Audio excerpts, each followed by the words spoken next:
Alright, so this is my midterm presentation on the Ethruscans. My name is Mia Cerno. One thing about me is I am interested in the mythological storytelling that goes behind art.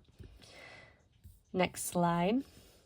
So who are the Ethruscans? There's a lot of different debates about who they are, where they came from. We cannot depict their language.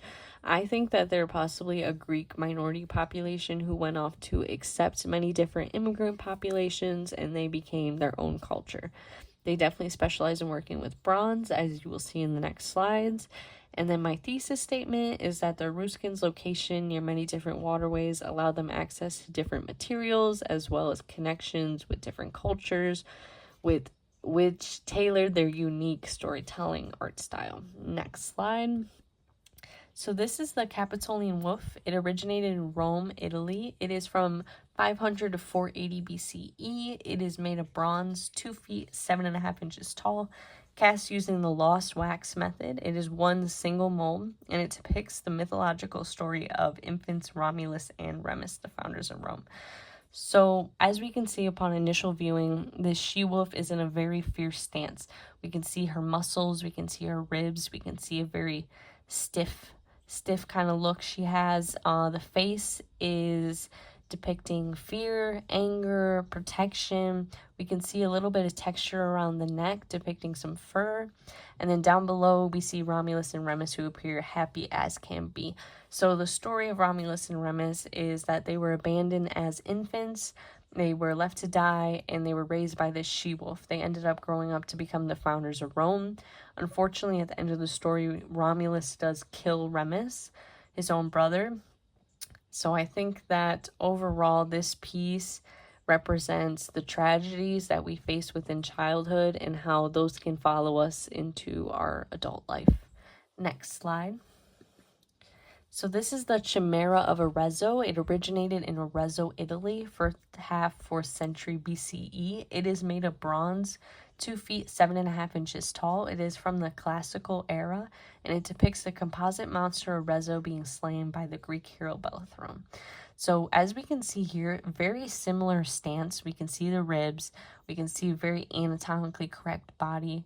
This one, we appear a little more fluid. There's definitely more of a fear depicted within this piece. It is actually a lion's head, and then there is a goat coming down the back, and then there's a snake tail. So the Greek story of the Chimera is that it is a monster so fierce that it even attacks itself. So I think that kind of goes into the same theme as the last piece, where our own personal tragedies can come forward to hinder our future success. Next slide. So this is the Novios Platios. It is from Palestrina, Italy, late 4th century BCE. It is made of bronze, 2 feet, 6 inches tall. It is actually made for women's toiletries. This is called a ciste, and the Ethruscans actually made many of these, and they are made for holding very sentimental items. This is from the Hellenistic era, and it reflects Rome's growing power. And on the actual ciste, it depicts the Greek mythological story of the Argonauts. So the story of the Argonauts is that it's a hero story. So it's your basic hero story. They go off, they seize the day, they come back, they're all heroes.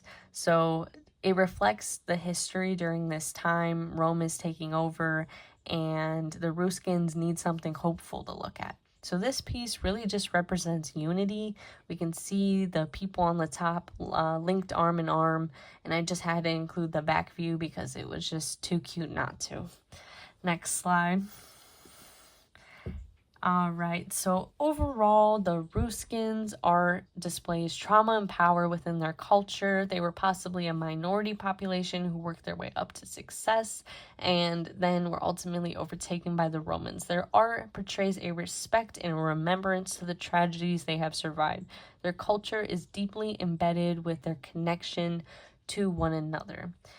Through my analysis of the Ethruscans, I can tell that they were a population who was really centralized by their religious beliefs, by their arts, by their community, rather than a central power. Their art is not made to inflict fear on others. It is made to reflect their own emotion and their own mindsets during this time of their lives.